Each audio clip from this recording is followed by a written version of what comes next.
Hello, everyone. Happy Tuesday. Welcome to our webinar, The Importance of Data in Science of Reading Change Management, presented by Susan Lambert. My name is Victoria Moriarty, and I'm a marketing manager at Amplify. And then we want to mention too here at Amplify that our podcast, Science Reading the Podcast, which we hope you've listened to, is celebrating 5 million downloads, which is incredible. We started the podcast in 2019 and it's been a huge success. And to celebrate this milestone, we want to hear from you for a chance to win a lunch and learn with Susan Lambert, our amazing host and also the presenter with us today.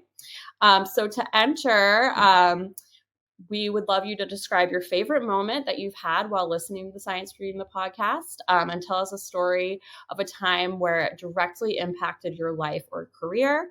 You can submit your story at that link down there. And again, you will be entering to win a virtual lunch and learn with Susan. And you definitely don't want to miss that because she is amazing. All right. So now, without further ado, I want to introduce Susan, who will be presenting today's webinar. She is the Chief Academic Officer of Elementary Humanities here at Amplify and the host of Science Reading the Podcast. Her career has been focused on creating high-quality learning environments using evidence-based practices. Susan is a mom of four, a grandma of four, a world traveler, and a collector of stories. As the host of Science Reading the Podcast, Susan explores the increasing body of scientific research around how reading is best taught. As a former classroom teacher, administrator, and curriculum developer, Susan is dedicated to turning theory into best practices that educators can put right to use in the classroom and to showcasing national models of reading instruction excellence. Hello, Susan. How are you today? I'm great, Victoria. How are you? Doing well. That's great. And just for our 300 and plus attendees, just so you know, Victoria has an amazing 2-year-old who is getting some science of reading instruction right now. And so she was all worried that this 2-year-old was going to show up. But you know what? We all love kids. So it's too bad that we didn't get a chance to see her. Oh, well, she might be on later. So, but definitely stick around if you want to see her. Thanks, Victoria. I appreciate Thank you, it. Susan. Well, I hope that for all of you that are here, just to give you some context, I hope you're not disappointed in today's presentation. We really are going to talk about the importance of data in science of reading change management. And what we're going to do is we're going to do a recap of the Literacy Data Takeover Week. So I don't know if you know that Amplify had a series of webinars, I think it was a couple weeks ago, all about the importance of data in change management related to the science of reading. And what I want to do is just provide a different lens about what I've heard and give you some additional context, a little bit of commentary by me, and really encourage you, if you haven't seen some of these webinars, go back and watch some of them. We'll give you a link to help you understand where they are. Or if you heard the webinar, watch the webinar, maybe encourage you to go back and re-listen. So like Victoria said, my name is Susan Lambert. I'm the Chief Academic Officer at Amplify and host of Science the Reading, the podcast. Shout out to all our listeners out there. It's just been a great experience to be able to bring the voices of those researchers, those practitioners, those legislators, those people that are really working hard to ensure that all students know how to read and write. And it's just been an honor and a great big learning experience for me as well. Like I mentioned, we did this literacy, this takeover week, data takeover week. And here are all of the presentations that we actually had during the course of the week. We kicked it off with Dr. Kimyana Burke talking about why the Mississippi Miracle wasn't a miracle. Our very own Danielle D'Amico talked about what the data tell us and how we can actually use that data to both build buy-in, but figure out areas of need. Sarah McCarty talked to us a little bit about screening. What is it about screening and how can we use that assessment data as a building block? We jumped in with Tim Shanahan, who talked a lot about leveled readers and how we can use evidence to help us understand the importance of those readers. We talked about supporting English and multilingual learners, and we'll review some of that as well. And then we ended our week talking about beyond K2. What do we do with data for the upper elementary and middle grades? So we're going to spend some time reviewing some of the key elements, what we heard from each one of these, again, to encourage you to go back and revisit or watch it for the first time to just help yourself understand a little bit more about the topics here. Before we jump in, I really want to set the stage. If you know anything about me, if you've seen any of my presentations, you know that it's really important for me to ensure we're all on the same page with the terms that we use and that we really ground ourselves in that understanding. I think most professions, if you will, use lingo. And I think in education especially, we use a lot of lingo. And what do I mean by that? I mean that we can say these words, but often we're not on the same page in terms of what we're talking about when we use the words. And so I do remember when I was a principal, I sort of banned ed lingo. Like if somebody was going to use a term, we wanted to make sure they could define the term and give examples of the term so we were all on the same page. And that's what we're going to do today. We're going to start by talking about this word data. So what do we mean when we're talking about data?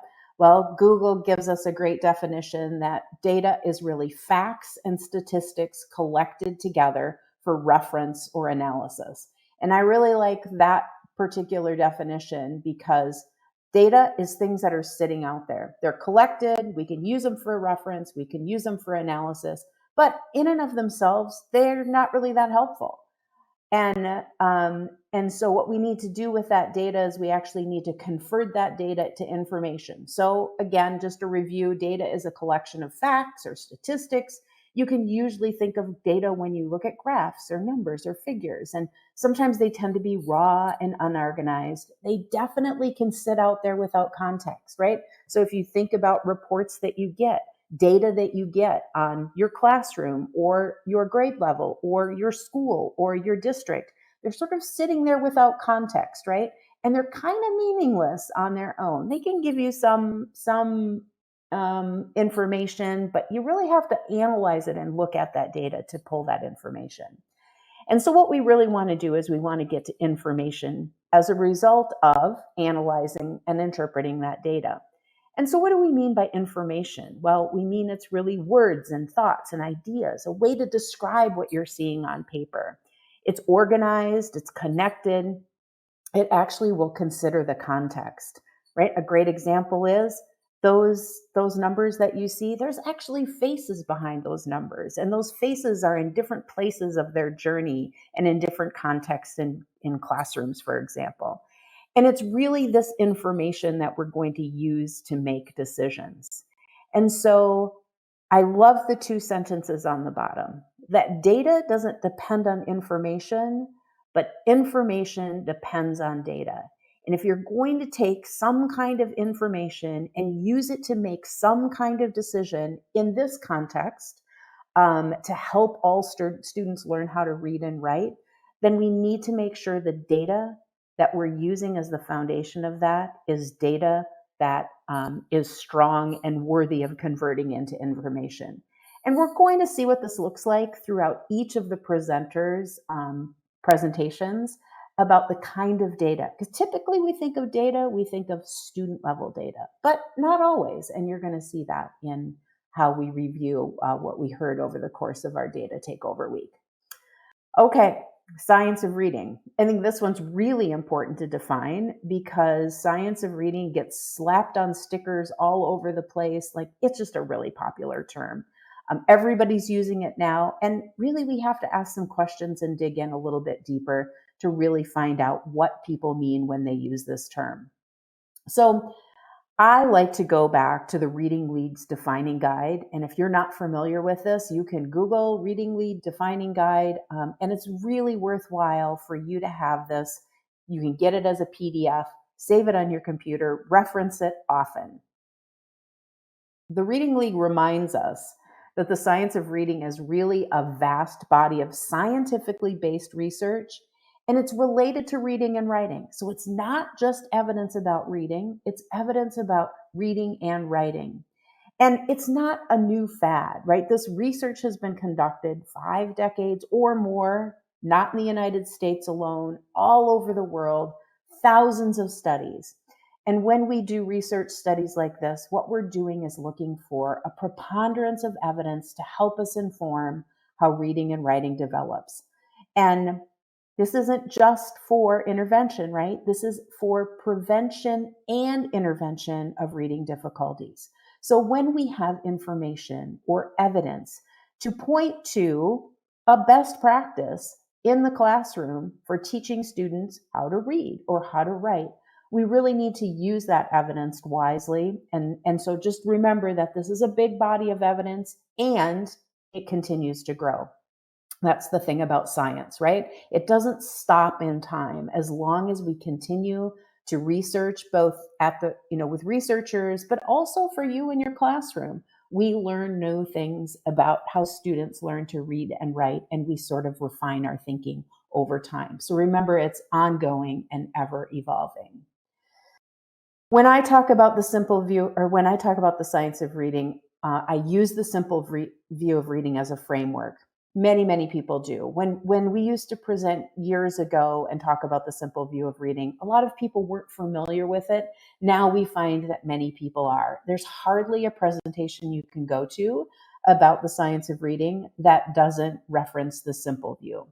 Now, what the simple view is, it's an easy way to understand the two cognitive capacities involved in skilled reading. So we need to develop the capacity for language and language comprehension, and we need to develop the capacity for word recognition. Those two things are very important in skilled reading. And some people think, you science of reading people, all you think about is phonics, and that's not true. We know that even the authors of this framework said, when you decode a word, you also have to understand it, or it doesn't count as reading. And so the simple view is one framework we like to use. Another one is Scarborough's rope, right? We call the early elements, or the elements of early reading. Now, I think it's really important when we look at Scarborough's rope to remind ourselves that this is early reading. If you look sort of underneath the title of that slide, you see that big white space. I should put in that white space oral language, because oral language is really foundational before we actually start to think about language comprehension and word recognition.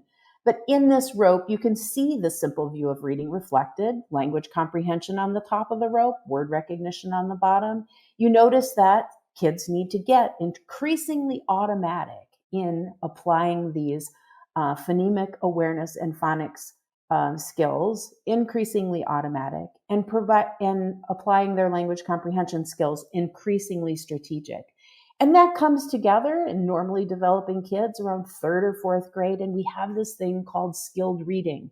And once those strands of the rope are really tightly coupled together, this thing called skilled reading is really employed in the upper elementary grades and in middle school. So what does that thing look like in middle school then? Well, I like to use the reading systems framework to help us understand really what happens during the reading process, because when all of those strands of the rope come together and they're functioning like they should be functioning, reading comprehension gets a little complex because we're employing knowledge like linguistic and orthographic knowledge and academic knowledge and general knowledge, while at the same time we're employing the processes of decoding and word identification and inferencing. And we're also using some cognitive resources there, right? Like working memory is really important to reading comprehension. So when you think about the other end of the rope, I like to use this reading systems framework just to help us understand how intricate and complicated and interwoven these processes are. And so what do you do then when you're at the middle or middle school grades and you have kids that seem to be struggling? Well, I like to use this cognitive model to talk about how to go backwards. So you notice this circle comprehension on the right-hand side. What you have to do is systematically go backwards to see if you can figure out where kids are struggling in terms of learning to read. Because one thing we know is that automatic word recognition is highly predictive of later reading comprehension. And if kids are maybe struggling with word recognition, we need to do something to address that. But we also know that vocabulary and background knowledge and knowledge of text and sentence structures, all those language comprehension elements are really important too to reading comprehension, as well as strategic knowledge, knowledge of strategies, how to read for specific purposes. So I like to use the cognitive model when we're saying, okay, the kids' reading comprehension isn't quite there yet. How can we go backwards in this model to figure out where it is we need to intervene with students? So that's just a really sort of quick overview of what we talk about when we're talking about the science of reading, right? Remember that what we're going to say is that it's about reading and writing. We know that we have to develop capacities for language and word recognition. We know that when kids get a little bit older and are employing those processes are really complicated and complex. And we know when kids are older and they're not comprehending well, in order to figure out the kind of things that they need, we need to go backwards in that model. Okay. Last thing, change management, right? So we talked about data. We talked about what I mean by the science of reading. Now let's talk a little bit about change management. Because if we're going to use data in this context of the science of reading, we also have to remember that this is change, right? So if you're moving to a science of reading model, you have to figure out what your key drivers are of this change. So you have people involved, you have some sort of process involved. A lot of times we're going to talk a little bit about MTSS later on in the presentation, but it's not just MTSS. You have to think through the processes that you're going to do to make change, and we'll really cover that in Dr. Kimyana Burke's presentation. And those people and the processes they employ should lead to different kind of practice. And when we talk about practice, we actually mean the things that are happening with the classroom or things that are happening to actually support students. We talk about several research-based stages of implementation, and this comes right from a monograph about implementation. And there's really stages. So remember, when we're thinking about making change, we need to explore that change that we're going to make and build knowledge of it. So if we're going to make a change in the science of reading, we need to build our knowledge about what the science of reading is, and then determine areas of need, either for our district or our schools or our classrooms or our teachers. Then we think about adopting that change. And adoption doesn't just mean program adoption or a new assessment adoption. It means what kind of change are we going to make overall, and how are we going to make sure that we're evaluating those things, conducting pilots to make sure that process we're getting ready to systematize actually makes sense. And that's when we come to initial implementation. And at this stage, you have to provide training, support, professional development, so that everybody has some key messaging and we're all on the same page. When we get to full operation, that means that people are trained. They've been through the cycle at least one time. And when we're thinking of cycle in the schools, I often think about the yearly cycle, right? From the start of the school year to the start of the next school year. And how did we embrace that change? Did we track it? How are we going to maintain it? And really, if this program or this new change we're trying to make is sustainable, we need to make sure we allow for continuous improvement, collaboration. Folks are sharing ownership, new ideas are welcomed, we're refining processes, and we sort of build this process in that it's just business as usual, business as usual. And what you see at the bottom there is that at each stage of this implementation, data and information are critical.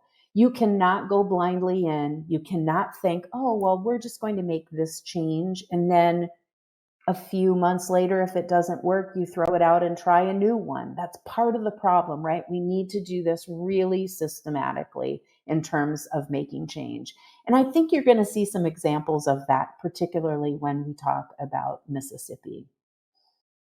I think we can throw in the attendee chat to a link to our change management playbook that will give you some additional information. So We've talked through this then. Title of this presentation, The Importance of Data. We have a sense of what that is. In the science of reading, we now have a sense of what that is in change management.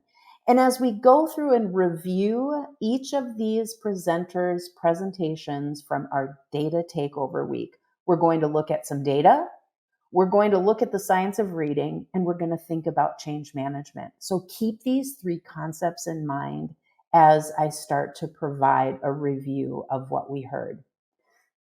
Some key themes from this Data Takeover Week: data use. In other words, information. You can see how each of the presenters talks about the use of data to provide some information that can be actionable. You'll also notice that it's really very student focused in terms of outcomes or in terms of activities that we do with students. Too often we can get ourselves into the false thinking that, well, if we do what's good for the adults, of course it's going to be good for the students. And that's really wrong thinking. We want to shift that thinking to, well, it's not about what the adults want, it's what works best for students. And then you'll also see key themes and systems, a key theme of systems as we review each one of these presentations. So here we go. Enough about me and enough about laying the groundwork. So let's talk about session 1 with Dr. Kimyana Burke, why the Mississippi Miracle wasn't a miracle. And I love what she talks about in this presentation because she said, it wasn't a miracle. This Mississippi thing is actually a marathon because change takes time. She talked to us, spoiler alert, this comes later in her presentation, but she talked to us about the results that they got. And if you look at that chart on the left-hand side, you can see Mississippi in 1998, and you notice the average scores, you notice the proficiencies, right? If you orient yourself to the line from top to bottom, you can see the gray and light blue bars. There were a lot of kids that weren't proficient. And as a matter of fact, she will tell you that Mississippi was the lowest performing state in the entire country.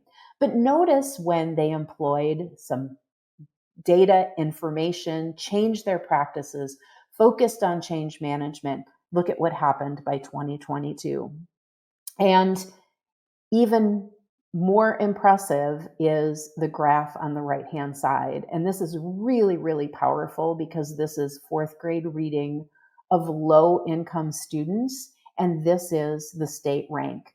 And their rank improved over the years from 49th to 2nd in the country for those low-income 4th graders between 2013 and 2022.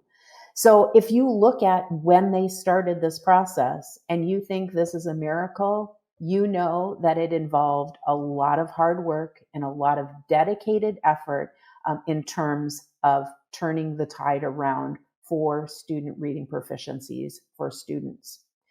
She talked about the importance of establishing a common language. You hear some of these themes that I was talking about in terms of data, science of reading, change management. They had a clear definition of the science of reading, and they employed structured literacy to establish what that looked like in practice in the classrooms.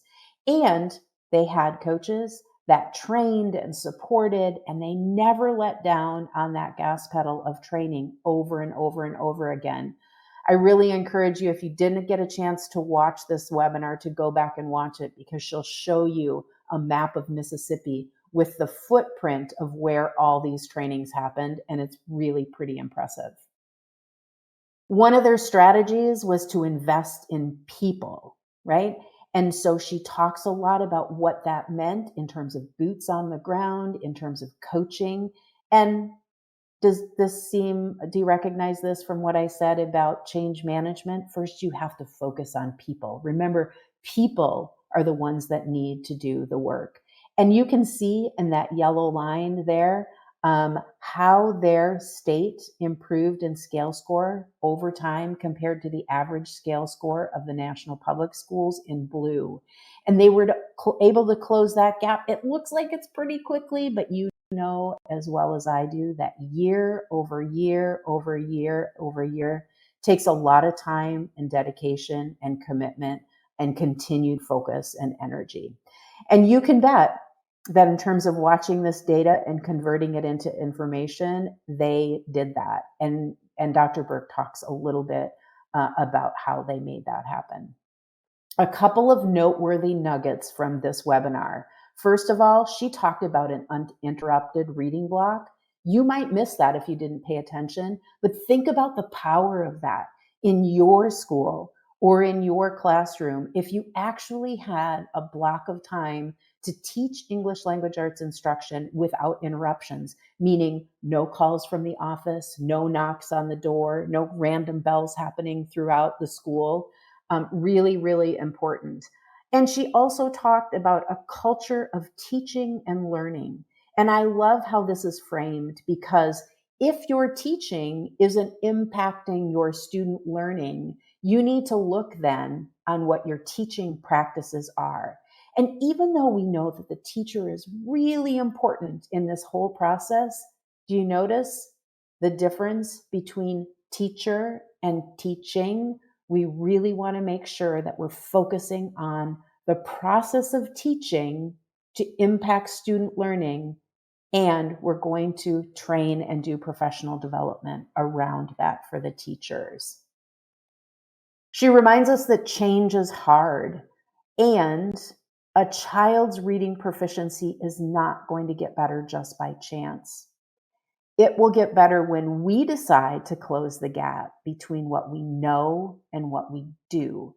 And I think this is really important, because so often we think we're just going to implement this one new thing. And again, if it doesn't change in the first half of the year, then we abandon it and we try something else. But it's not about chance, right? It's about looking at what we're trying to do and have focused energy and effort to ensure that we're making the progress that we need. Again, Dr. Burke just set us up beautifully for the entire week for the rest of the sessions. Session number 2, what does data tell us? Determining areas of need with data.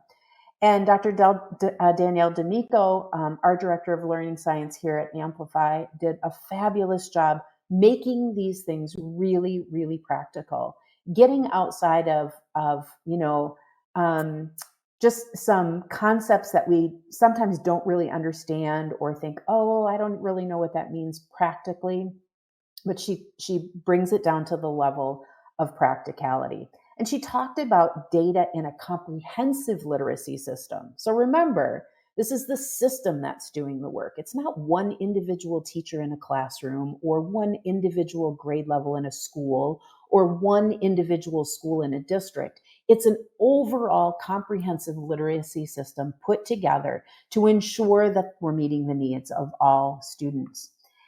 And one thing she talked about was using data to determine the overall health of the system, using data to plan small group instruction within your core, maybe in your intervention, skills to target those areas, identify areas for practice where individual students need to practice, and identify areas for educator support. Again, pulling that theme from Dr. Burke, that it's about the teaching that's happening to impact then the later learning.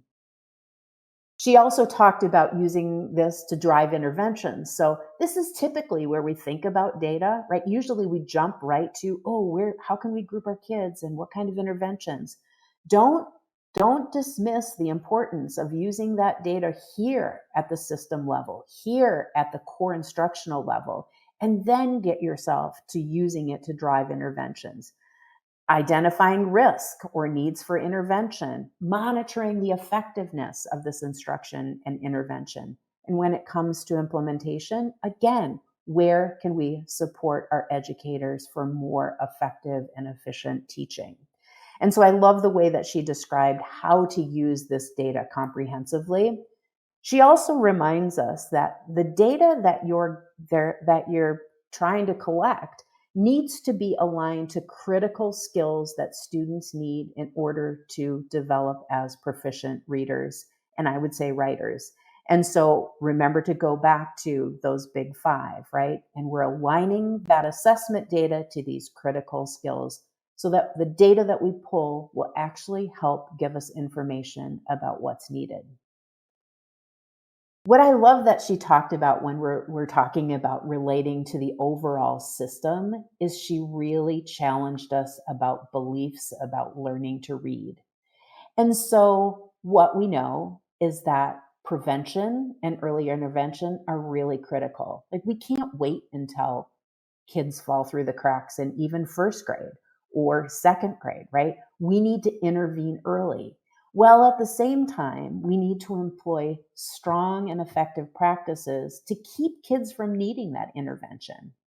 And it used to be, well, let's just wait and see if kids are going to catch up. It's fine. They're doing fine. They'll catch up. It's a developmental process. We'll just keep doing what we're doing. And that's not true, because we know that reading is challenging. It is not natural. We have to teach it. And some of us used to think that reading was just a natural process. If we modeled it for kids and pointed out a few things, they would just get it. Instruction grounded in the science of reading is most effective and efficient for students. Not there's many ways to teach a student to read, right? The science of reading reminds us that all students need to understand things like the alphabetic principle, right? How do you connect sounds with letters and build up words?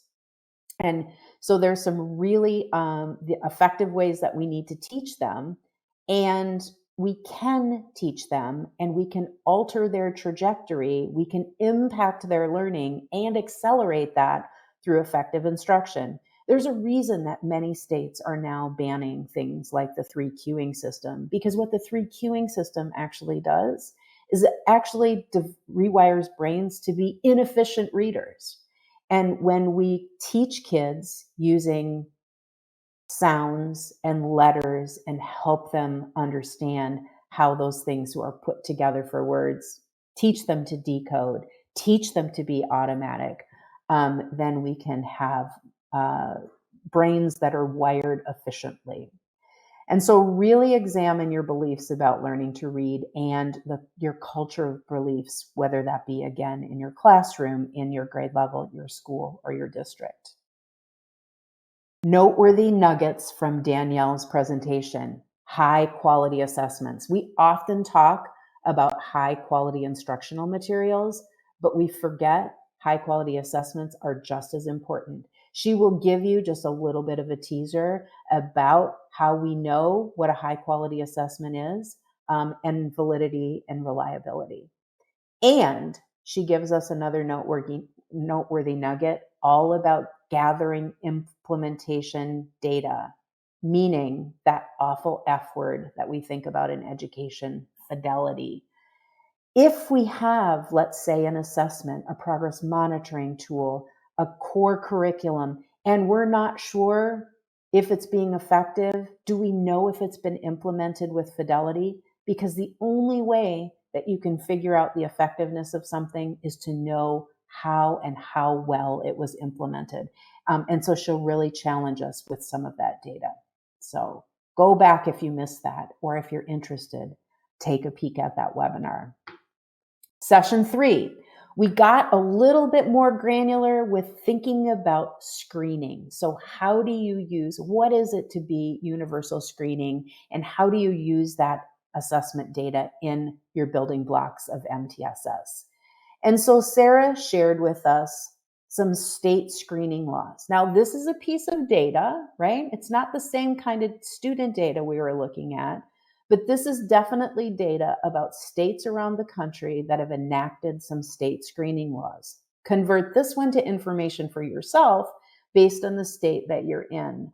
And screening is a really important thing, especially for our young kids. Why? Because we want to catch kids that are at risk before they get too far along in the process. And if your state now has state screening laws with universal screening and dyslexia screening, congratulations, because you're really then looking forward to helping students succeed. And Sarah took us back to the Reading League Defining Guide which also talks about MTSS as a comprehensive system whereby ineffective practices are strategically abandoned and proven practices are prioritized. Here's my challenge for you. Get that PDF, Science of Reading Defining Guide, downloaded, and the first place you want to go is that MTSS section to really think about what does it mean to strategically abandon ineffective practices, and how do you know they're ineffective? Well, if they're not leading to student achievement, they're probably ineffective. So she reviewed with us, right, this MTSS or multi-tiered systems of support. Notice what's in the center, data-based decision-making. You notice what's not in the center? It doesn't just say data. It says data-based decision-making. In other words, implying that we need to take this data, convert it to information so that we can better understand how then to enact things to support our students no matter where they're at. MTSS also involves screening, right? And if you want to know a lot more about this screening, pop into this webinar, progress monitoring, and multi-level prevention systems. And so she reviews that. I love this slide that she used in her webinar because this helps us understand the change management process. We all have to be working together for student success, from the district level to all the schools within the district to the classroom teachers within each one of the schools. Remember that common language that Dr. Burke talked about? When we create common language that everybody knows where we're going, we're on the same page, we're sort of working together, rowing together, if you will, we're going to be much more effective to impact then student achievement. Noteworthy nuggets. So a couple of things. She talks about a healthy system. And I love that she brings this idea of healthy system into her webinar and what she does. I like to say my little spin on this healthy system is first you have to get healthy, but then you have to stay healthy. And it takes focus and time to get to that healthy place if you're in an unhealthy place. And it takes ongoing support to stay healthy, right? Dr. Kim Yanneberg talked about the Mississippi Marathon. They're making progress in the health of their system, but you have to pay attention to it all the time. So it is not this year's strategic goal, or it's not this year's, plan to get healthy. You have to continue to monitor that over time. And that means, did I misspell that? Strategic abandonment. Well, what does that mean? If you're doing something that's not working, that's not yielding results, you need to get rid of it. So very often what we do is we help educators, we help our system learn some new things, take on some new ideas, but we forget to take things off the plate that don't work.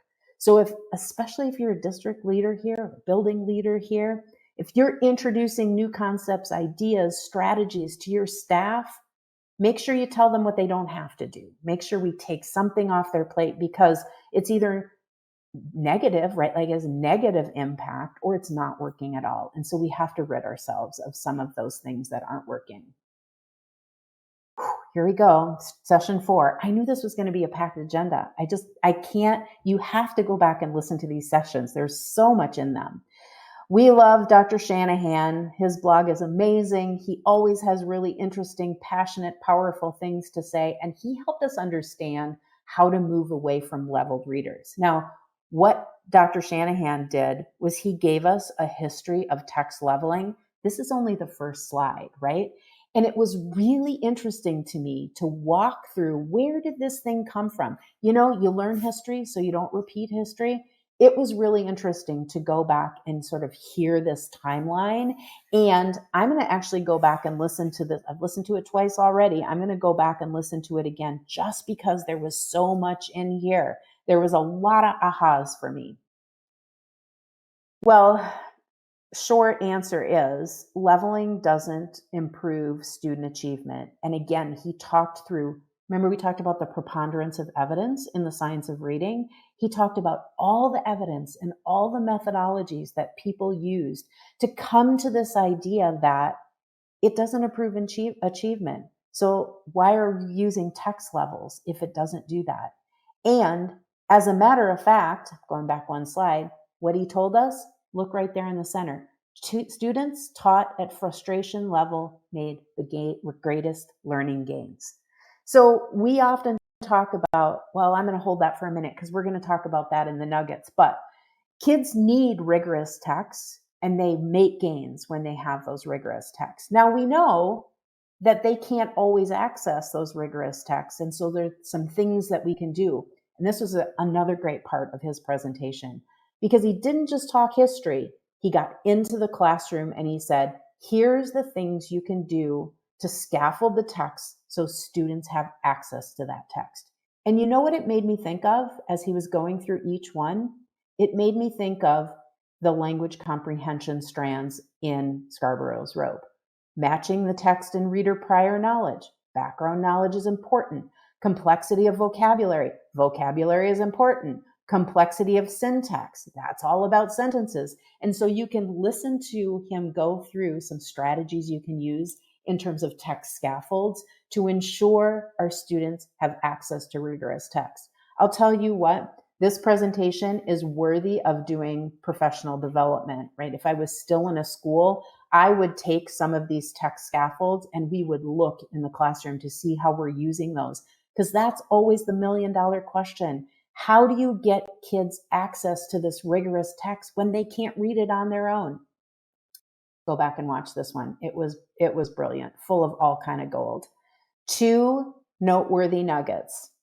Independent, instructional, and frustrational levels. We hear about them all the time.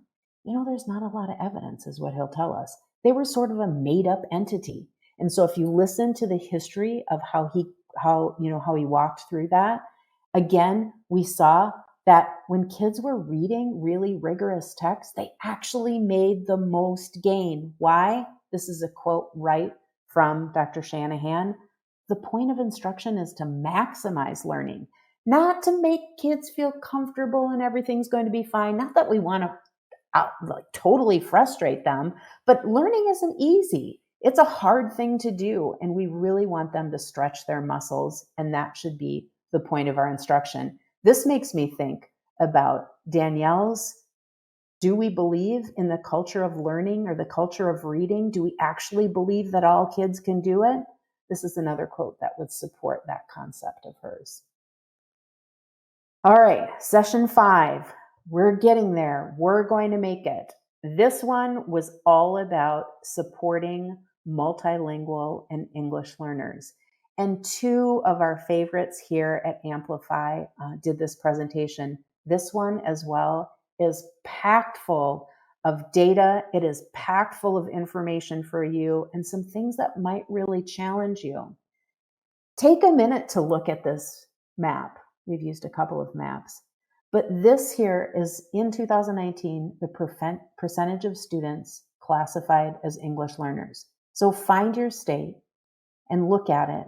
Think about the school that you're in or the district that you're in, and think about the range of learners that you have as it relates to languages.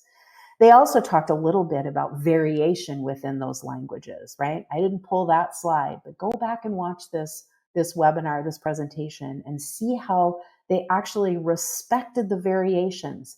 And so just because you're an English language learner doesn't mean that you're the same as the other English language learner sitting next to you in the classroom. And so just thinking about that range of learners we have in our classroom is really important. Now, this session was packed full of so many things. This particular slide, I'm going to give you a little bit of context on, because data without context is not helpful, right? And so Kajal was actually talking about kindergarten students that were getting a universal screener. And this, all students get it. Coming in kindergarten, we're going to assess all of our students with this universal screener because that's the purpose of a universal screener. Well, there is an impact of language on that assessment. So notice, those students in kindergarten, all these students were assessed in English, including multilingual English language learners.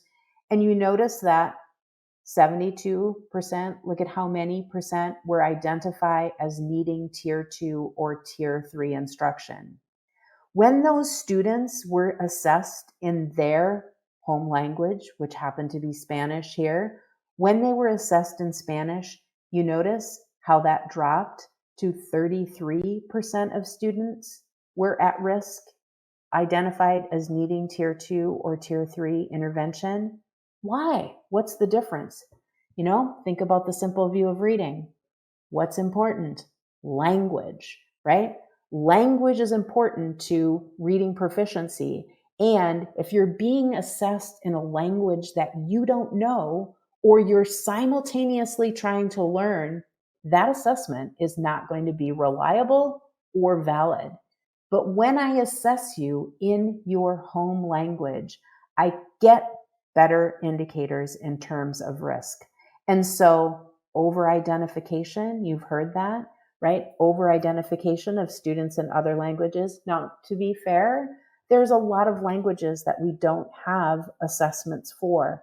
But as best we can, we want to make sure that we're allowing those students to shine in their home language, because there's bootstrapping effects from one language to the next. And they'll talk about that in their webinar. Related to the science of reading, I love this. If you are not familiar, if you're familiar with the reading leagues, their little guide that they have, but you're not familiar with this joint statement, you need to grab this QR code or Google this and go read that joint statement, because this represents the first time that we have folks coming together from two very strong organizations signing to say that, yes, we know all students need to have certain things, and we know our English language learners or multilingual learners need an additional layer or wraparound of language development. You can see here on the right hand of the slide how many organizations actually signed with it. And so in terms of momentum to support teachers, momentum for students to be successful, you'll notice that we have communities coming together to support each other. And there's nothing better than getting people on the same page to help understand what students need.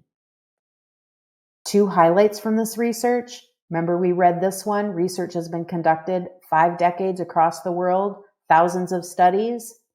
There are multiple studies that have included English learners, but you know what? We need additional research on literacy development. So we're recognizing the fact that many of the research studies that we've conducted have been with monolingual English-speaking children, and we need to start folding in more English language learners in terms of better understanding their needs in the classroom. Oh, this joint statement makes me so happy. So Kajal also talked about the comprehensive science of reading system. And again, we've seen this graphic before, but really understanding universal and dyslexia screening, how that must be coupled with science of reading professional development, how your core instruction, your personalized learning, and your intervention all should be aligned. And that data that you're grabbing from all of those places should really help you understand where you are in this cycle and how we're progressing in terms of student outcomes. Remember, it's about learning. How are the students learning? 2 noteworthy nuggets. 1, biliteracy brings cognitive advantages. So if you are biliterate, you have cognitive advantages. She'll tell you more about that if you pop into this webinar. And the importance of oracy or oral language and the role of the instruction there. It's really important for all kids to have oral language development. It's very critical, super important. Like, you must have an extra layer of that for those students that are just learning English. All right. Last one. Oops, got to go back a slide. So beyond K2, I know a lot of us involved in education, especially elementary education, we talk a lot about those early reading skills, universal screening at K2, making sure kids are getting intervention that they need. But what does that mean for data at the upper elementary and middle schools? Gina joined us from the University of Oregon to talk just a little bit about profiles. This is another one, highly recommend that you listen to more than once, because she actually will pull the student data, which we'll see in a minute, and helps us convert that to information. So why should we assess a universal screener in third grade and beyond? Well, learning to read doesn't stop, right? So we get in, just like Dr. Shanahan was talking to us about, we get more rigorous text or more complex. So that means the syntax of text is more complicated.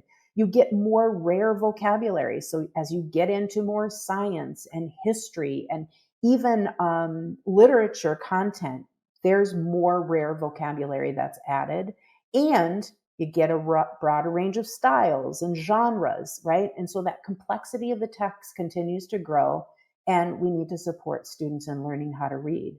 And we have increasing expectations for our students. So more and more independence, right? We're doing a lot of just reading to gain new knowledge. And sometimes the expectation is that students are doing that independently. And we have to employ comprehension across multiple kinds of texts.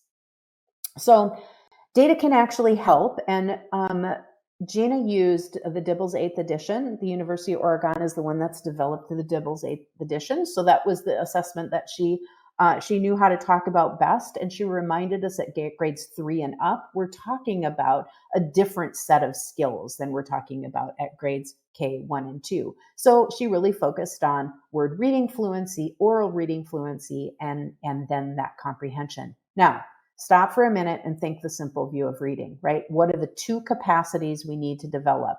First, we need to develop word recognition. You see, word reading fluency, and you'll see that a little bit in oral reading fluency, and language comprehension. You'll see some of that in this maze or basic comprehension. So these are two data points that will actually help us better understand how those two capacities are developing. Here's what she did. Here's the above benchmark reader. Now, I'm not going to go through all this because you can go back and you can re-listen to what she did. But you notice this reader isn't at risk. But you know what? Faster isn't always better. See how fast this one is reading? Maybe we need to focus on more challenging text, more wide reading. Check this one out. This is the above benchmark reader, but they have poor accuracy. Wait, what's that mean, right? Maybe we need to dig in a little bit and we need to figure out, maybe this reader is just a sight word reader or word caller. Maybe they've memorized a bunch of words and they actually don't know the processes of decoding. If we catch that now, that's going to help them in their later years. And then we have the accurate but slow reader. You notice the examples that she's shown, right? Their reading accuracy is above benchmark, but why in the world is their fluency below or well below the percentile? Well, maybe there's something there that we have to unpack. And so just looking at the composite doesn't give you sense of what's going on. And you see, there's your data, but you need to convert that data to information. And you need to talk about, what is this data telling me about what I need to do to support this student? A couple of noteworthy nuggets. Oh my gosh, we're getting low on time. Here we go. As reading demands increase, reading difficulties emerge late. You notice that's in quote. Are they really emerging late, or are we just starting to see them? Because again, sometimes kids can hit that glass ceiling. You know, you have those kids that come to kindergarten and they seem to know how to read. Do they know how to read, or are they just really good at memorizing? And did they memorize a whole lot of words? And they can't actually then sound out or break apart or decode words. And so she talks a little bit about bootstrap readers versus word callers. So again, if you haven't watched the webinar, that will give you a little encouragement to go watch it. At Amplify, we talk about 8 principles for really sound instruction. I'm not going to read through all of these, but know that science-based reading instruction is really a matter of equity. And we have to explicitly teach this and employ some systems like universal screening and progress monitoring and build that system for kids whereby we are watching how well they are achieving at all levels, individual student, classroom, grade level, school, district, in order to employ the effective practices. Mark Seidenberg reminds us that there is one factor that has a lasting effect, and it's education. So you can impact that in a positive way or in a not so positive way based on the actions that you take. We've already talked about that. We don't need to talk about the podcast any longer, but join us. And Victoria, zero time for questions and answers. I'm so sorry. Oh my gosh, Susan, you did such an amazing job providing such an amazing summary of our data takeover week that we did about 2 weeks ago. So yes, definitely check out all the webinars in that data takeover week, amplify.com/data takeover week. You can probably hear my daughter crying out right now. Yeah, thank you again for joining tonight. We want to mention that we have another exciting ed webinar coming up, from football to phonics, a winning game plan for K-8 literacy. Susan will be back with Super Bowl champion Malcolm Mitchell. So you don't want to miss that. He is so inspirational, and so is Susan. So it's like, the dynamic duo. So definitely join for that. Thank you all so much for coming. And we will see you in a couple of weeks for Susan and Malcolm's presentation. Thank you, everyone. Thank you.